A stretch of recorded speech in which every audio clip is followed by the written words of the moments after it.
வணக்கம் மக்களே. கொள்ளுப்பருப்பும் அதனுடைய ஆரோக்கியமான மருத்துவ நன்மைகளும் ஜலதோஷம், இருமல், உடல்வலி, சோர்வு போன்றவற்றை பெருமளவில் குறைக்கும் இந்த கொள்ளுப்பருப்புங்க மக்களே. கடுமையான உடல் உழைப்பிற்கு அப்புறம் ஏற்படக்கூடிய உடல் அலர்ச்சியையும் உங்களுக்கு இந்த கொள்ளுப்பருப்பு குறைக்கும். கொள்ளுப்பருப்பு நீங்கள் நீரில் ஊற வச்சு அந்த தண்ணீரை நீங்கள் குடிச்சிட்டு வந்தீங்க அப்படின்னா உங்கள் உடலில் இருக்கக்கூடிய கெட்ட நீரெல்லாம் தானாகவே வெளியேறிடும். அதே போல் ஊளைச்சதை உங்களுக்கு இருக்குது அப்படின்னா அதை குறைக்கக்கூடிய நோக்கத்தில் இருக்கீங்க அப்படின்னா அதை குறைக்கக்கூடிய சத்தும் இந்த கொள்ளுப்பருப்புக்கு இருக்குது. கொள்ளுப்பருப்பு நீங்கள் எடுத்துக்கலாம். இது மட்டும் கிடையாதுங்க மக்களே. கொள்ளுப்பருப்பில் ஏராளமான மருத்துவ நன்மைகள் இருக்குது. வாங்க அதெல்லாம் என்னென்ன அப்படின்றத பற்றி ஒவ்வொன்றா உங்களுக்கு நான் விளக்கமாக சொல்கிறேன். அதை பற்றி பார்க்குறதுக்கு முன்னாடி இந்த வீடியோக்கு ஒரு லைக் கொடுத்துட்டு இந்த தகவலை உங்களுக்கு தெரிஞ்சவங்களுக்கும் ஷேர் பண்ணுங்கள். இது அவங்களுக்கும் பயனுள்ளதாக இருக்கக்கூடிய ஒரு ஆரோக்கிய பதிவு தான்.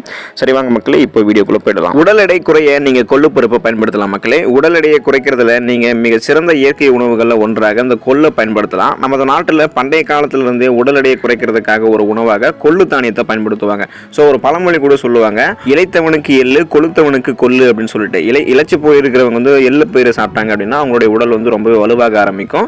அதே மாதிரி கொழுத்து போனவங்க பார்த்தீங்கன்னா உடல் எடை அதிகமாக இருக்கிறவங்க இந்த கொள்ளுப்பருப்பு சாப்பிட்டாங்க அப்படின்னா ஆரோக்கியமான முறையில் உடல் எடை குறைக்கலாம். அதை தான் பார்த்தீங்கன்னா நம்ம முன்னோர்கள் சொல்கிறாங்க.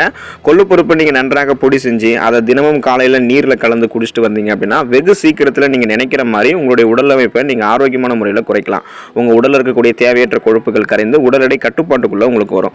ஏதாவது ஒரு உணவு வேலையில் மற்ற உணவுகளை தவிர்த்து முளைக்கட்டிய கொள்ளு நீங்கள் சாப்பிட்டு வருவதால் உங்களுடைய உடல் எடை விரைவில் நீங்கள் எதிர்பார்க்கக்கூடிய அளவுக்கு ஆரோக்கியமான முறையில் குறையும். அஜீரணம், செரிமான பிரச்சனைகள் தீர்வதற்கு நீங்கள் கொள்ளுப்பருப்பு எடுத்துக்கலாம் மக்களே. ருசி மிகுந்த உணவுகளை நன்றாக சாப்பிட்டதுக்கு அப்புறம் ஒரு சிலருக்கு நெஞ்சு பகுதியில் எரிச்சல், புளித்தயப்பம் போன்ற பிரச்சனைகள்லாம் ஏற்படும். இது அஜீரணத்துக்கான அறிகுறி.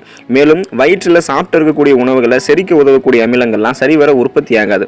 அப்போ நீங்கள் என்ன பண்ண முடியும்னா சாப்பிட்டு இருக்கக்கூடிய உணவு மீண்டும் தொண்டைக்கு தள்ளப்பட்டு வாந்தி வருவது போன்ற ஒரு உணர்வை கொடுத்துச்சு அப்படின்னா இது ஆங்கிலத்தில் என்ன சொல்லுவாங்க அப்படின்னு பார்த்தீங்கன்னா ஆசிட் ரீஃப்ளெக்ஸ் ஆகிறது அப்படின்னு சொல்லுவாங்க. திரும்ப அந்த ஆசிட் உங்களுக்கு தொண்டை வரைக்கும் நிற்குதுன்றது அர்த்தம். இந்த மாதிரி பிரச்சனைகளை நீங்கள் அவதிப்படுறீங்க அப்படின்னா தினமும் காலையில் மற்ற எந்த உணவையும் நீங்கள் சாப்பிடுவதற்கு முன்பாக வெறும் வயிற்றில் இந்த முளைவிட்ட கொள்ளுப்பருப்பு அல்லது இந்த கொள்ளுப்பருப்பு கொண்டு நீங்கள் செய்யப்பட்ட சூப்பை நீங்கள் குடிக்கிறதால இந்த மாதிரி செரிமான பிரச்சனைகள் அனைத்துமே உங்களுக்கு பார்த்தீங்கன்னா தீர்ந்து போயிடும். ஸோ மலச்சிக்கல் பிரச்சனை கூட தீர்வதற்கு நீங்கள் இந்த மாதிரி முறையில் கொள்ளுப்பருப்பு எடுத்துக்கலாம்.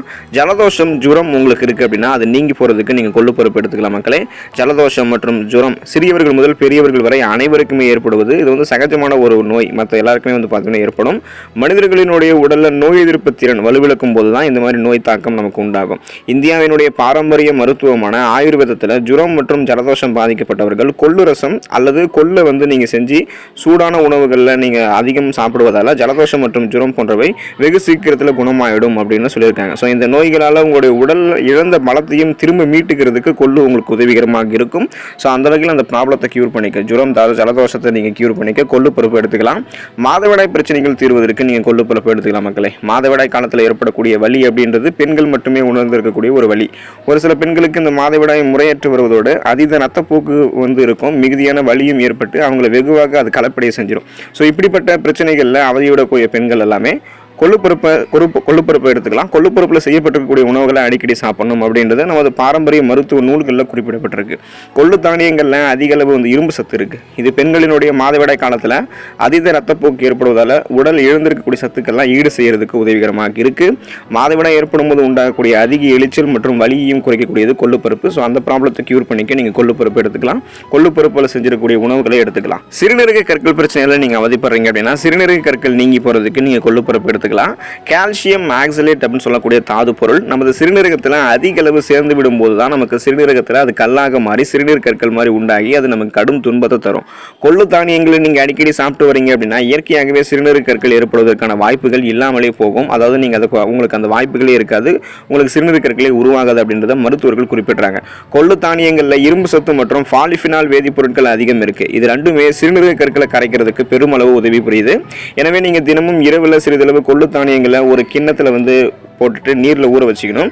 மறுநாள் அந்த கொள்ளை நீங்கள் வெறும் வயிற்றில் பச்சையாக சாப்பிட்டு வரணும். அப்படி சாப்பிடும்போது சிறுநீரக கற்கள் ஏற்பட்டு அவதிப்படுபவர்கள்லாம் இந்த மாதிரி முறையில் நீங்கள் இதை சாப்பிட்டீங்க அப்படின்னா வெகு விரைவில் சிறுநீரக கற்கள் உங்களுக்கு வேகமாக கரையிறதுக்கு அது உதவிகரமாக இருக்கும். அதே சமயம் சிறுநீரக கற்கள் வராமலும் நீங்கள் தடுத்துக்கலாம். மலச்சிக்கல் தீர்வதற்கு நீங்கள் கொள்ளுப்பருப்பு எடுத்துக்கலாம் மக்களே. காலையில் எழுந்ததும் நீங்கள் கழிவறையில் பலரும் பார்த்தீங்கன்னா இப்போ மலம் கழிக்கிறதுக்கு படாத பாடுபடுறாங்க. மலச்சிக்கல் பிரச்சனை பொதுவாக நிறைய பேருக்கு இருக்குது. அது அவங்க என்ன விதமான உணவுகளை சாப்பிட்டாலும் அவங்களுக்கு அது ஒத்து போகிறதே கிடையாது. இது பொதுவாக மலச்சிக்கல் பிரச்சனைக்கான ஒரு அறிகுறி. மனிதர்களில் உடலில் வயிறு மற்றும் குடல்கள் ஒரே நேர்கோட்டில் இல்லாத போது அது மலமாக மாறி இருக்கக்கூடிய திடக்கழிவுகளை வெளியேற்ற ஆசனவாய் பார்த்தீங்கன்னா குடல் சுருங்கி விரிவதற்கும் சிரமப்படும்.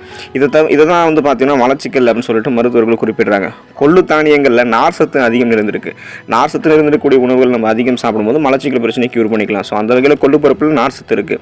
தினமும் காலையில் நீங்கள் சிறிதளவு முளைக்கட்டிய கொள்ளு தானியங்களை கொள்ளுப்பருப்பு நீங்கள் எடுத்துக்கும் போது சாப்பிட்டு வரீங்க அப்படின்னா உங்களுக்கு எப்படிப்பட்ட மலச்சிக்கல் பிரச்சனையுமே விரைவில் தீர்ந்து போயிடும். கொலஸ்ட்ரால் உங்களுக்கு இருக்குது, அந்த கொலஸ்ட்ரால் நீங்கி போகிறதுக்கு நீங்கள் கண்டிப்பாக பார்த்தீங்க அப்படின்னா கொள்ளுப்பருப்பு எடுத்துக்கலாம். எல்டிஎல் அப்படின்னு சொல்லக்கூடிய கெட்ட கொழுப்பு வகைகள் நமது ரத்தத்தில் படிவதை தடுக்கக்கூடிய அரும்பணியை இந்த கொள்ளுப்பருப்பு தானியம் தான் செய்வதாக மருத்துவ ஆய்வுகளில் தெரிய வந்திருக்கு. ஊற வைக்கப்பட்ட கொள்ளு தானியங்களை நம்ம தினந்தோறும் 2 வேளை சாப்பிடும் நபர்களாக நம்ம இருந்தோம் அப்படின்னா நமக்கு நம்மளுடைய ரத்தத்தை பார்த்தீங்கன்னா படிந்திருக்கக்கூடிய எல்டிஎல் அப்படின்னு சொல்லக்கூடிய கெட்ட கொலஸ்ட்ரால் சத்துக்கள்லாம் கொள்ளுப்பருப்பு நம்ம சாப்பிட்றதெல்லாம் நம்ம குறைச்சிக்கலாம். லிப்பிட் அப்படின்னு சொல்லக்கூடிய இந்த குறைந்த அளவு கொழுப்பு சத்தால் முழுவதுமாகவே நம்மளுடைய உடலிருந்து வெளியேற்றப்பட்டு நம்மளுடைய உடல் நலம் பார்த்தீங்கன்னா பாதுகாக்கப்படும் இந்த கொள்ளுப்பருப்பால். கண் நோய்கள் குணமாக நீங்கள் கொள்ளுப்பருப்பு எடுத்துக்கலாம் மக்களே. மழை காலங்களில் கிருமி தொற்றுகளால் மெட்ராஸை அப்படின்னு சொல்லக்கூடிய கன்ஜெக்டிவைட்டிஸ் அப்படின்ற நோய் பலருக்கும் ஏற்படுது. இந்த நோய் ஏற்பட்டுச்சு அப்படின்னா கண்களை நம்மளால் திறக்க முடியாமல் மிகுந்த அவஸ்தை மற்றும் எரிச்சல் நமக்கு பார்த்தீங்கன்னா உண்டாகும். கண்களில் அந்த மாதிரி எரிச்சல் ஏற்படும், தண்ணீர் துகள்கள்லாம் வெளியேறிட்டே இருக்கும். இது மற்றவங்களுக்கும் பரவும் போது அந்த நோய் பார்த்தீங்கன்னா உங்களுக்கு ஈஸியாக பரவும். ஸோ இந்த மாதிரி டைமில் கொள்ளுப்பருப்பு நம்ம எடுத்துட்டோம் அப்படின்னா கொள்ளுப்பருப்பில் இருக்கக்கூடிய ஆன்டி ஆக்சிடென்ட் சத்துக்கள் அதிகமாக இருக்குது. எனவே இந்த கன்ஜெக்டிவைட்டிஸ் நோய் தாக்கம் ஏற்பட்டிருக்கவங்க எடுத்துக்கும் போது இரவில் கொள்ளு தானியங்களை ஒரு கிண்ணத்தில் நீங்கள் ஊற வச்சுட்டு காலையில் அந்த நீரை எடுத்து உங்களுடைய கண்களை நீங்கள் கழுவி வந்தீங்க அப்படின்னா கண்களினுடைய எரிச்சல் நீங்கி அந்த கன்ஜெக்டிவைட்டிஸ் நோயை ஏற்படுத்தி இருக்கக்கூடிய கிருமிகள்லாம் அழிந்து மிக விரைவில் அந்த கண்கள் உங்களுக்கு நலமடையும். ஸோ இந்த கன்ஜெக்டிவைட்டிஸ் அதாவது மெட்ராஸை ப்ராப்ளத்தில் இருக்கீங்க அப்படின்னா நீங்கள் இதை க்யூர் பண்ணிக்க இந்த மாதிரி நீங்கள் கொள்ளுப்பருப்பு ஊற வச்ச அந்த தண்ணீரில் உங்களுடைய கண்களை கழுவும் போது க்யூர் பண்ணிக்கலாம். நீரிழிவு கட்டுப்பட, அதாவது நீங்கள் சுகர் பேஷண்ட்டாக இருக்கீங்க, உங்களுடைய பிளட்டில் சுகரோடைய அளவு கண்ட்ரோலாக இருக்கணும் அப்படின்னா அந்த ப்ராப்ளத்தை நீங்கள் க்யூர் பண்ணிக்கணும் அப்படின்னா கூட அந்த கொள்ளுப்பருப்பு எடுத்துக்கலாம். நீரிழிவு நோயாளிகளுக்கு ஒரு சிறந்த இயற்கை உணவாக கொள்ளு தானியங்கள் இருக்கும். கொள்ளு தானியங்களில் ஹைப்பர் கிளைசமிக் அப்படின்னு சொல்லக்கூடிய வேதிப்பொருட்கள் அதிகம் இருக்குது. அதோட இன்சுலினுடைய எதிர்ப்பு தன்மை குறைக்கக்கூடிய வேதிப்பொருட்களும் இந்த தானியங்களில் அதிகம் நிரம்பி இருக்கு. கொள்ளு சூப் அல்லது கொள்ளு தானியங்களால் செய்யப்பட்டிருக்கக்கூடிய உணவுகளை நீங்கள் தினமும் ஒரு முறை அல்லது 2 நாளைக்கு ஒரு தடவை நீங்கள் எடுத்துக்கும் போது நீரிழிவு நோயாளிகள்லாம் இப்படி இந்த முறையில் சாப்பிட்டு வந்தாங்க அப்படின்னா அவங்களுக்கு நார் சத்து அதிகம் கிடைக்கப்பெறும். நார் சத்து அதிகமாக கிடைக்கும் போது அவங்களுடைய ரத்தத்தில் இன்சுலினுடைய சுரப்பு அதிகரித்து பிளட்டில் சுகரோடைய அளவை எப்போதும் கண்ட்ரோலாக வச்சுக்கலாம். எனவே கொள்ளு தானியங்கள் நீரிழிவு நோயாளிகள் தாராளமாக சாப்பிடலாம், அதில் எந்த விதமான ப்ராப்ளமும் இல்லை. ஸோ பார்த்தீங்களா கொள்ளுப்பருப்பில் எந்த அளவுக்கு அதிசயத்தன்மைகள், மகத்துவங்கள் மற்றும் மருத்துவ குணங்கள் நிறைந்திருக்கு அப்படின்றத இந்த வீடியோவை நீங்கள் பார்த்ததுக்கப்புறம் தெரிஞ்சிருப்பீங்க. ஸோ பழமொழிக்கு ஏற்ப இளைத்தவனுக்கு எள்ளு கொள்ளுத்தவனுக்கு கொள்ளு அப்படின்றதும் போல் கொள்ளு நிறைய மருத்துவ குணங்களை நம்மளுக்கு செய்து உங்களுடைய உடல் எடையை குறைக்கணும் அப்படின்னா கூட உங்களுடைய உடல்நிலை கண்ட்ரோலான முறையில் நீங்கள் கட்டுக்கோப்பாக வச்சுக்கணும் அப்படின்னாலும் கொள்ளு தான் உங்களுக்கு உணவு. ஸோ கொள்ளுப்பருப்பு சாப்பிடுங்க. அதில் இருக்கக்கூடிய பல்வேறு மருத்துவ நன்மைகளை பெற்று உங்களுக்கு இருக்கக்கூடிய பல விதமான பிரச்சனைகளை குணப்படுத்தி நீங்களும் ஆரோக்கியமாக இருங்க. நன்றி மக்களே.